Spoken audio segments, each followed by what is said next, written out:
أعوذ بالله من الشيطان الرجيم. بسم الله الرحمن الرحيم. وهو الذي أنشأ جنات معروشات وغير معروشات والنخل والزرع مختلفا أكله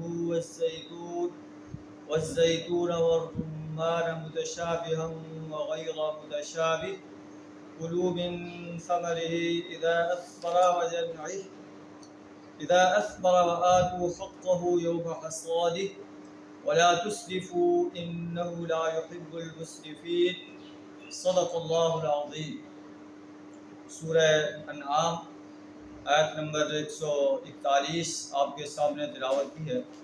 اس آیت میں اللہ ارشاد فرما ہے کہ اللہ وہ ہستی ہے جس نے تمہارے لیے ایسے باغات پیدا کیے جو بیل نما ہوتے ہیں، جن کا مضبوط تنا نہیں ہوتا اور اپنے سہارے کھڑے نہیں ہو سکتے، اور ایسے باغات بھی پیدا کیے جو اپنے سہارے پر کھڑے ہوتے ہیں. والنخل کھجور پیدا کیے، والزرع کھیتیاں، مختلفاً اکلہ جن کے ذائقے مختلف ہیں، والزیتون والرمان زیتون انار، متشابہ وغیر متشابہ جو آپس میں ملتے جلتے بھی ہیں اور غیر متشابہ بھی ہیں. کلوا من ثمرہ اذا اثمر، ان کے پھلوں میں سے کھاؤ جب یہ پھل لائیں.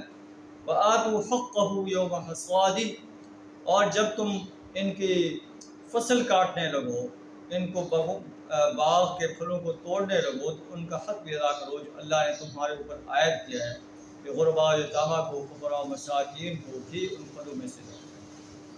ولا تسرفوا، اور اسراف نہ کرو، یہ نہیں کہ سارا پھل ہی باغ کا دے دو، اور کنجوسی بھی نہ کرو کہ تمہارے پاس یتیم فقراء و مساکین ہیں ان کو اس باغ میں سے کچھ نہ دو. میانہ روی اختیار کرو، اللہ کے راستے میں بھی اپنے ان باغوں کے پھل جو ہے وہ دو اور اپنے لیے بھی رکھو.